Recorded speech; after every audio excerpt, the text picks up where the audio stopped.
Order. Can we please get back to continuing with question time? Question number 11, Gareth Hughes. Thank you, Mr. Speaker. My question is to the Minister of Energy and Resources and asks, does he think New Zealanders are paying too much for their power? Oh, point of order, Mr. Speaker. Point of order, Gareth Hughes. Mr. Speaker, this is a question on primary notice. I'm trying my best to hold the government to account, to focus on real issues to New Zealanders, and no one can get a look in. Order. The difficulty is... Order. The member is making a reasonable point. He has the privilege of asking question 11 today, and it will be heard in reasonable silence. Gareth Hughes. Thank you, Mr. Speaker. The primary question to the Minister of Energy and Resources is, does he think New Zealanders are paying too much for their power? Speaker. Honourable Simon Bridges. Obviously, consumers will always want to pay less for electricity, but I think prices reflect the environment that we find ourselves in, with significantly increased investment in transmission and infrastructure.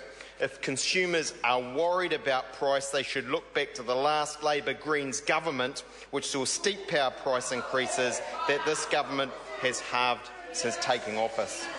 Supplementary. Order. Order. Order. Supplementary. Order. Supplementary question, Gareth Hughes. Thank you, Mr. Speaker. To the Minister, does he support the idea of Kiwis generating their own power rather than having to pay rising electricity prices and paying for the electricity company's profits when bills have gone up 22% under his government? Speaker. Honourable Simon Bridges. Well, Mr. Speaker, solar, of course, has got its place, but the reality is that the Green Party's policy by wishful thinking just doesn't stack up. That's Mr. Right. Speaker, this is a government that's invested significantly and seen significant investment in transmission and lines, and of course halved the steep increases we saw under the last government. That's right. Supplementary. Supplementary question, Gareth Hughes. Thank you, Mr. Speaker. Is he telling families like the Hugheses, no relation, in Nelson, who recently received a monthly power bill of $1.80 after installing solar on their roof, that they've made a bad decision?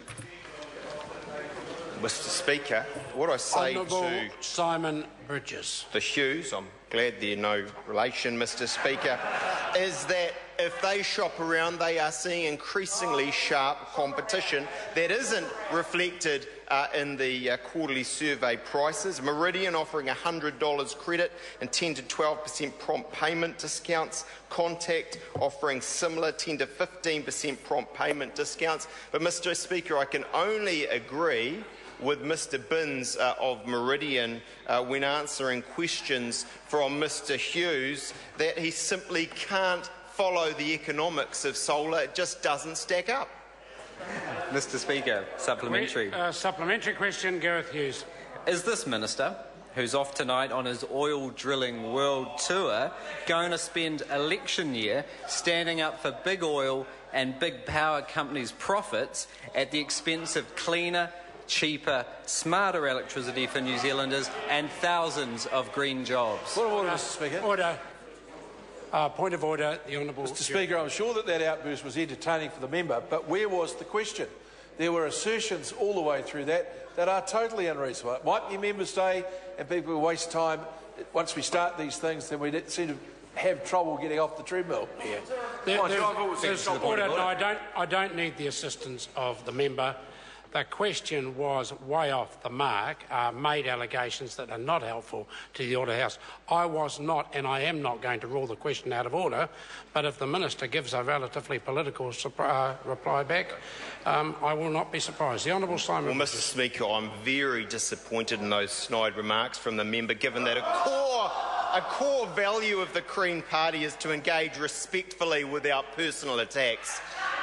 But, Mr. Speaker, let me come back to those important issues that the member talks about. We've halved the steep increases in power prices we saw under Labor and the Greens. We've seen significant in the billions of dollars of investment in transmission and lines, and we're seeing increasingly sharp deals from the power companies who actually aren't passing on in prices their increasing costs. Question number 12, Barbara Stewart. My question is